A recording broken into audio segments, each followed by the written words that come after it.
ప్రధాని నరేంద్ర మోదీని రేవంత్ రెడ్డి అట్లాగే డిప్యూటీ సీఎం భట్టి విక్రమార్కకు సంబంధించినటువంటి వాళ్ళు కలిసి రాష్ట్రానికి రావాల్సినటువంటి అనేక అంశాలు చర్చించడం జరిగింది.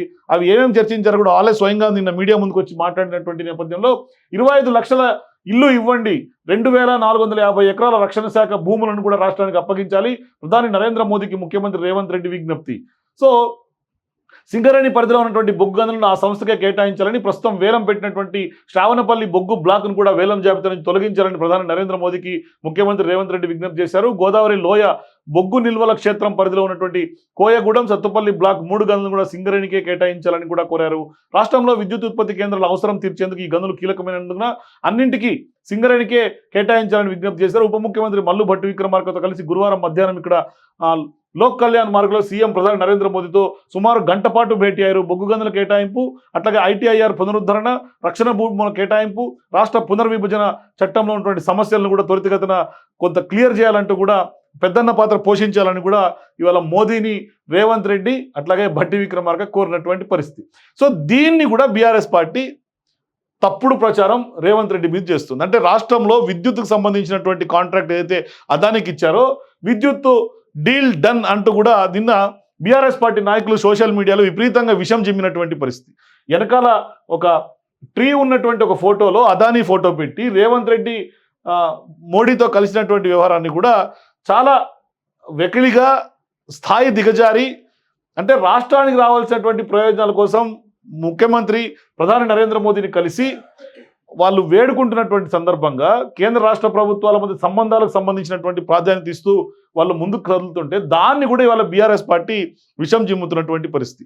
మరోవైపు సోషల్ మీడియా అకౌంట్స్లో కొన్ని ఎట్లా పెడతా ఉన్నారంటే, ఇంత సంతోషం ఏ పార్టీ లీడర్ని కలిసినప్పుడు కూడా లేదు రేవంత్ ముఖంలో, కేవలం మోడీని కలవంగానే ఇంత సంతోషం అంటూ కూడా ఆ ముఖ కవలికలను కూడా ఆఖరకు దాన్ని కూడా రాజకీయం చేసి పెద్ద ఎత్తున ఒక రాజకీయ లబ్ధి, రాజకీయాలంటేనే ప్రజలకు విరక్తి వచ్చేలాగా, విసుగొచ్చేలాగా ఇవాళ బీఆర్ఎస్ పార్టీ చేస్తున్నటువంటి పరిస్థితులు. వాస్తవానికి వాళ్ళు పూర్తి స్థాయిలో తెలంగాణకి బడ్జెట్లో కేటాయింపులు ఇవ్వాలని, నవోదయకు సంబంధించినటువంటి స్కూల్స్ కావాలని, అట్లాగే కస్తూరిబా స్కూల్స్ కావాలని, ఇట్లా అనేక అంశాలు వాళ్ళు నరేంద్ర మోదీ దృష్టికి తీసుకెళ్లి బడ్జెట్ అలొకేషన్స్ నుంచి మొదలుకుంటే రాష్ట్రానికి రావాల్సినటువంటి అంశాలు, అట్లాగే 2 రాష్ట్రాల మధ్య షెడ్యూల్ 9, 10కి సంబంధించినటువంటి ఆ విభజన హామీ, ఆ విభజన చట్టంలో ఏదైతే ఉందో పొందుపరిచారో అవన్నీ కూడా రావాలని కోరుకుంటా ఉంటే, మరోవైపు చంద్రబాబుతో రేపు భేటీ ఉన్నటువంటి క్రమంలో 6వ తారీఖు దాని మీద కూడా నరేంద్ర మోదీకి కేంద్ర హోంశాఖ మంత్రిగా ఉన్నటువంటి అమిత్ షాతో కోరుతున్నటువంటి సందర్భంగా వాళ్ళు కూడా కొంత సానుకూలంగా స్పందించారని స్వయంగా వాళ్ళే మీడియా ముందుకు వచ్చి చెప్తుంటే దాన్ని కూడా ఇవాళ రాజకీయం చేస్తూ రాజకీయ పబ్బం గడుపుకుంటోంది బీఆర్ఎస్. వాస్తవానికి ప్రజల్లో బీఆర్ఎస్కి ఇవాళ స్థానం లేకుండా బీఆర్ఎస్ని టార్చ్ లైట్ వేసి ఎత్తుక్కోవాలంటూ కూడా రేవంత్ రెడ్డి చేసినటువంటి వ్యాఖ్యలు వాస్తవంగా చూడాల్సినటువంటి అవసరం ఉంది. ఇవాళ బీఆర్ఎస్ని రాష్ట్రంలో ఎక్కడ బీఆర్ఎస్ పార్టీ చర్చ లేదు, బీఆర్ఎస్ పార్టీ ఊసు లేదు, ఉనికి లేదు, ఇలా లీడర్లు ఎవరు ఉండే పరిస్థితి లేదు. ఫామ్ హౌస్లో కూడా ఇవాళ పిలిచి విందులు ఇస్తున్నటువంటి పరిస్థితి. అంటే గతంలో ఎప్పుడు కూడా ఇదే లీడర్లకు ఫామ్ హౌస్లకు కానీ లేకుంటే ప్రగతి భవన్ చుట్టూ తిరిగితే కూడా అపాయింట్మెంట్లు ఇవ్వనటువంటి కేసీఆర్ ఇవాళ వాళ్ళందరినీ పిలుచుకొని వాళ్ళ కుటుంబాలకు విందు బోధనలు ఇస్తున్నటువంటి పరిస్థితి. అంటే ఎంత బతిమలాడుకున్నా కూడా లీడర్లు ఎవరు ఉండే పరిస్థితి లేదు.